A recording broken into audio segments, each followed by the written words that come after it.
Cześć! W dzisiejszym materiale opowiem, jak wymienić filtr wstępny i filtr dejonizacyjny w systemie RAOS One. Zapraszam do obejrzenia. Zacznijmy zatem od filtra wstępnego. Filtr wstępny to ten na górze. Wymieniamy go równocześnie z tym filtrem dejonizacyjnym, który jest na dole systemu.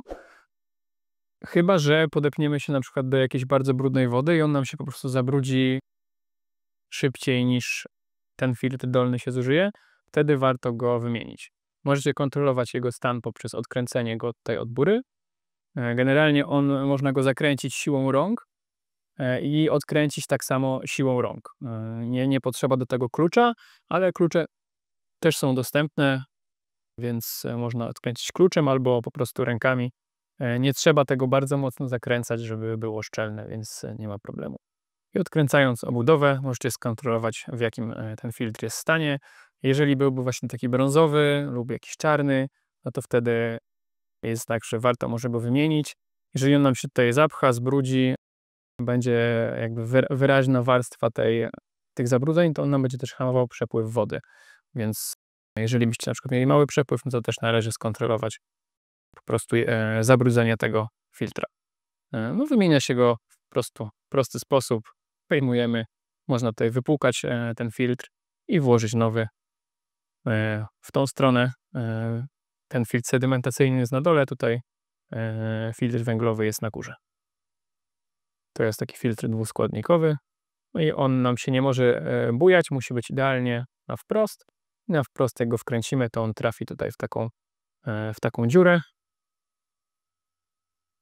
Przytrzymujemy palcem, zakręcamy i wystarczy go, tak jak mówię, zakręcić rękami. Wymiana filtra wstępnego wygląda w ten sposób. No to zajmiemy się teraz tym na dole, czyli dejonizacyjny. A filtr dejonizacyjny wymieniamy zawsze, gdy woda przestaje być zdemineralizowana, czyli wtedy, gdy przekracza takie powiedzmy 8-10 ppm po zmierzeniu miernikiem TDS. To jest filtr dejonizacyjny i jak widzicie, on jest obrócony do góry nogami, więc jeżeli byłby pełny wody, no bo system pracuje, no to z niego się po prostu ta woda wyleje, więc warto robić to gdzieś na zewnątrz. W tym przypadku ten filtr jest pusty, nie ma w nim wody, więc sobie go tutaj odkręcę. No i do tego tak samo możecie użyć klucza. Możecie go zakręcić, odkręcić kluczem lub rękami. Kanał działa dzięki Winshop, sklepowi, który zapewnia profesjonalny sprzęt do mycia okien i elewacji. Teraz w tym momencie nam wypływa woda, jeżeli jest, znajdź więcej na winshop.pl, winshop.me. I tutaj mamy taki filtr, w którym jest nasypana żywica dejonizacyjna i on też się go odkręca. Odkręca się tą górną pokrywkę. Wyjmujemy taki filtr piankowy. No i tutaj mamy żywicę dejonizacyjną. I tą żywicę, która jest zużyta, wysypujemy do kubła i wsypujemy nową. No pokażę Wam jeszcze, jak to wygląda. Ta żywica jest akurat nowa, więc mogę sobie ją wsypać do nowej żywicy. Tutaj na dole też jest taki filtr piankowy, więc możecie zwrócić uwagę, czy on tam jest i też, czy jest z nim wszystko w porządku. On się nam nie brudzi, nic się z nim nie dzieje, więc jego nie trzeba wymieniać. No i wsypujemy tutaj żywicę nową. Polecam Wam przechowywać żywicę w takim szczelnym wiadrze.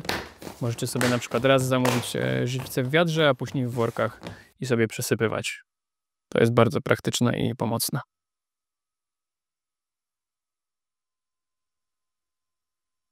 Few hours later.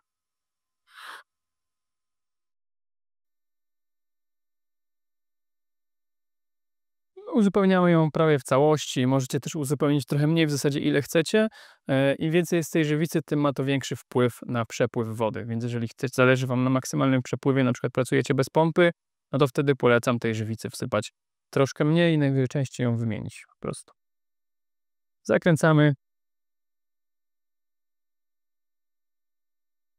I teraz to, co jest ważne przy montażu, to tutaj jest taka uszczelka. Ona może nam wypaść, bo ona jest tylko tak włożona, trzyma się, ale może nam wypaść, więc ważne, żeby ona równo tutaj przylegała i ona ma przylegać do tego pierścienia, który jest tutaj. I tutaj znajduje się jeszcze taka uszczelka, która odpowiada za szczelność tego dużego filtra, ona nam przylega tutaj. Więc też ważne, żeby ona była nam tutaj równo włożona, i żeby filtr równo ją docisnął, więc też sobie na to zwróćcie uwagę przy wymianie, żeby to było sprawne. Dobrze. Wkładamy ten filtr, wkładamy ten drugi. No i zakręcamy filtr.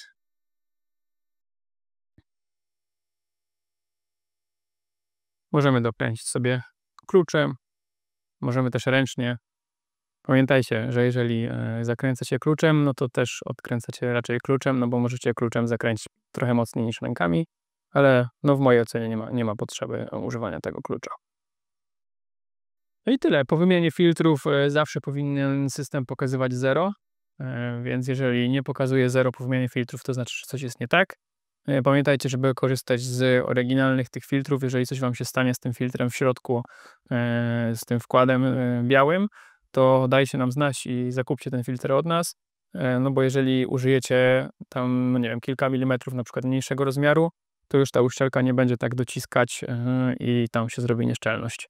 Więc to taki tip, jakbyście chcieli korzystać z innych części, a jest to w korzystnej cenie, nie jest to drogie, więc koszt wymiany wychodzi tego i tego filtra około 150 zł w przeliczeniu jakby już na to, ile tej żywicy tu potrzebujemy. No więc nie jest to duży koszt, wydajemy go raz na kilkadziesiąt dni pracy w zasadzie. Dobrze, tyle w tym materiale. Wiecie już, jak wymienić filtr, jak często się je wymienia. Także do zobaczenia w kolejnych materiałach. Cześć!